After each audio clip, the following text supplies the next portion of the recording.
학생들도 다 쉽게 구할 수 있고 그래, 아까 우리 그래, 교수님이 말씀하신 것처럼 모든 음식에 다 들어가고 알갱이가 있어요. 맛도 좋게 해주는 단 게 또 입에 착착 달라붙잖아요.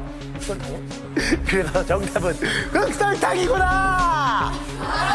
흑설탕. 야, 역시 피부하면 노홍철 씨네. 피부. 와우. 흑설탕 써요? 피부하면. 괜찮은데? 가자. 흑설탕. 이쯤 되면 나와야 되는데. 흑설탕. 맞지? 한 방에. 위기 탈출 넘버 원. 정답은 바로 흑설탕입니다.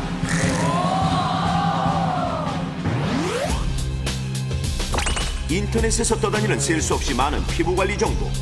이러한 정보들은 대부분 일반인의 상식선생에서 쓰여진 잘못된 민간요법인 경우가 많고, 더욱 문제가 되는 것은 아무리 제대로 된 정보라 하더라도 그것이 모든 사람에게 해당되는 공통된 내용이 아니라는 점을 대다수의 사람들이 모르는 것입니다. 맞는 사람이 또 있다. 피부에는 뭐 건성, 지성, 중성 여러 가지 타입이 있죠. 근데 피부가 사람마다 굉장히 다른데 요새 인터넷에서 어떤 것이 좋다, 뭐가 좋다 해가지고 그거를 많이 홍보하고 하는 경우가 있어서 사용하는 경우가 있어요. 근데 피부가 다 다르기 때문에 잘못 사용하다가는 더 심한 피부염이나 지금 기존에 있는 피부보다 더 안 좋아질 수가 있는 거죠. 그래서 무턱대고 이런 그 제품을 사용하는 거는 조금 삼가하는 거에 좋을 것 같습니다. 인터넷 정보라고 너무 맹신하면 안 돼. 맞아. 백설탕에 비해 미네랄과 비타민이 풍부해 최근 피부 미용 재료로 각광받고 있는 흑설탕. 아니, 근데 화장품도 있고 좋은 걸로 알았는데. 화장품 제조사별로 흑설탕을 원료로 한 제품을 앞다퉈 선보일 정도로 그 인기는 대단합니다. 비누도 있고. 게다가 피지와 각질 제거에 효과적이라고 알려진 흑설탕을 가정에서 스크럽용으로 직접 사용하는 사람 또한 상당히 많아졌는데, 난 몰랐네. 인터넷에 있는 흑설탕 스크럽제 제조법은 각양각색이지만 그중 가장 널리 사용되는 간편한 방법은 흑설탕과 꿀을 1대1 비율로 섞는 것. 하지만 각질을 제거하기 위해서는 스크럽제의 알갱이 역할을 할 설탕의 거친 입자가 모두 녹지 않은 상태에서 사용한다는 것이 문제. 입장. 잘 녹여야 되는군요. 특히나 피부가 민감하거나 여드름 등 피부 질환이 있는 사람들은 그 심한 자극 때문에 이처럼 피부에 심각한 부작용이 일어납니다. 저렇게까지 붉게 올라오나요? 실제로 민감성 피부에 나타나는 증상을 살펴보기 위해 실험에 자원한 여성 3명에게 흑설탕 스크럽제를 도포해 보겠습니다. 먼저 인터넷 정보대로 만든 흑설탕 스크럽제를 준비. 3명은 스크럽제를 오른쪽 볼에 문지르기 시작합니다. 약 3분간 정성스레 마사지한 후 저게 입자가 있는 게 세안까지 마친 3명의 얼굴을 살펴보면 모두 왼쪽에 비해 스크럽제를 사용했던 오른쪽 얼굴이 상당히 붉어진 것을 확인할 수 있습니다. 오, 진짜네? 어유 많이. 되게 많이 화끈거리고요. 뭐라 그럴까? 화끈거려. 때타올로 되게 많이 이렇게 세게 그렇지, 된 것 같고요. 때타올 민 거랑 뭐가 달라. 입자가 간지럽고 네. 뜨겁고 막 열나고 막 그래요. 오, 여기까지 나네. 안 되는데? 피부 측정기를 사용해 자세히 들여다보면 충격적이게도 스크럽한 곳의 피부가 긁힌 상처와 붉은 반점 등 심하게 손상된 상태. 훨씬 빨갛네요. 3명 모두 마찬가지입니다. 흑설탕 스크럽제를 풍선에 발라 문질러 보면 정말 터질까요? 얼마 안 가 이렇게 쉽게 터져버립니다. 야, 저게 터지네요. 야, 터졌어.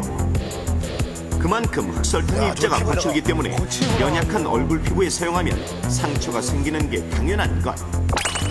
더욱이 흑설탕은 끈적거리는 성질이 있어 모공이 막히기 쉬운데 모공이 막히면 고름을 동반한 염증인 모낭염이 쉽게 발생하게 됩니다. 얼굴에 뭐 나고 막. 그리고 설탕처럼 당분이 있을 때는 세균 감염이 더욱 활발히 일어나기 때문에 얼굴에 무좀 같은 곰팡이 질환이나 여드름 같은 세균 감염이 있는 사람이 흑설탕을 사용하는 것은 질환을 더욱 악화시키는 무모한 행위.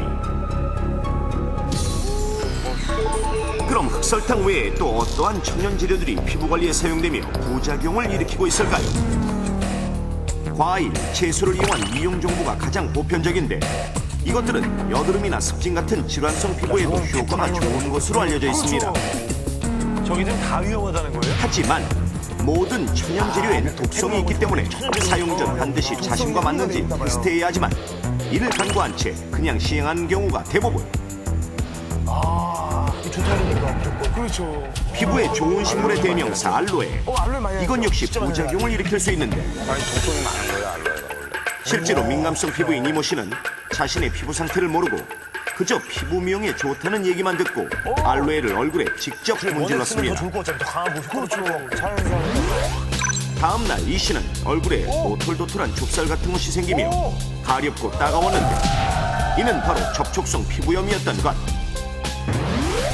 접촉성 피부염이란 외부의 물질에 접촉함으로써 일어나는 피부의 염증으로